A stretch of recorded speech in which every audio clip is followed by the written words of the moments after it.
শোবিজের বিতর্কিত দুই নারী তারকাকে নিয়ে রমরমা অবসর কাটাতেন ছাত্র জনতার অভ্যুত্থানে পরাজিত ফ্যাসিস্ট সরকারের হাজারো অপকর্মের তিন হোতা অপসারিত মেজর জেনারেল জিয়া, অপসারিত রিয়ার অ্যাডমিরাল সোহাইল ও সাবেক আইজিপি বেনজির।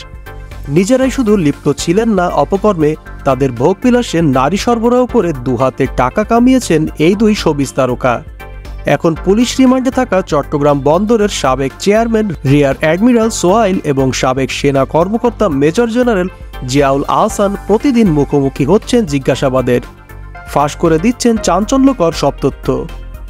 ঘৃণিত তিন কুচক্রীকে নিয়ে বিশেষ সংস্থার তদন্ত প্রতিবেদন উঠে এসেছে গণমাধ্যমে। তাতে উঠে এসেছে সোহাইল নারী লিপ্সার তথ্য, প্রকাশ পেয়েছে তার বীভৎস বিকৃত যৌনতার ঘটনাও। প্রমাণ মিলেছে জিয়াউল আহসান ও পলাতক সাবেক আইজিপি বেনজির আহমেদের সংশ্লিষ্টতার কথাও।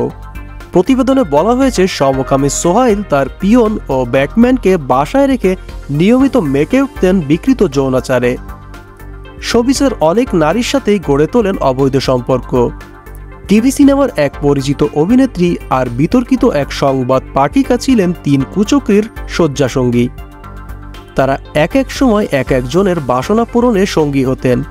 তাদের বিকৃত আকাঙ্ক্ষা মেটাতে যোগান দিতেন শোবিজের আরও বিভিন্ন নারী। তাদের একজন গোটা কয়েক সিনেমার নায়িকা, কাজ করেছেন বেশ কিছু টিভি নাটকে, মাঝে মাঝে ছবি আঁকেন, কাক ভালোবাসেন। বইমেলায় তার লেখা বইও প্রকাশিত হয়। তার বাবা একজন চলচ্চিত্র পরিচালক।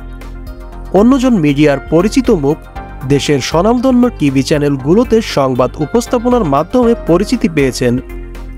ক্যারিয়ারে উপরে উঠতে হাসিনা সরকারের তাবেদারি করা এক সাংবাদিকের সাথেও ছিল তার অবাধ মেলামেশা। কান পাতলে তার অসংখ্য অবৈধ কর্মকাণ্ডের কথা মিডিয়া পাড়ায় শোনা যায়। গোপনে নিয়মিত এই দুই তারকার সঙ্গে শারীরিক সম্পর্কে মিলিত হতেন সোহাইল, সঙ্গী হতেন জিয়া ও বেনজিরেরও। নৌবাহিনীর গাড়িতে তাদের আনা নেওয়া করা হতো। শুধু তাই নয়, কাজ হাসিল করতে মনোরঞ্জনের জন্য বড় বড় নেতাদের কাছে মডেল অভিনেত্রী পাঠাতেন তিনি। সবসময় মিডিয়ার লোকদের সাথে আড্ডা দিতেন সোহাইল। তাদের কাছে তিনি সোহেল ভাই হিসেবেই পরিচিত ছিলেন। তার অবৈধ কর্মকাণ্ড জানা সত্ত্বেও তারা সেগুলো প্রকাশ করতেন না, কারণ মুখ বন্ধ রাখতে নিয়মিত পুরস্কার পেতেন। এসব কৌশল তিনি আয়ত্ত করেন র্যাব ও নৌ সদর দপ্তরের সাবমেরিন পরিচালক থাকাকালীন।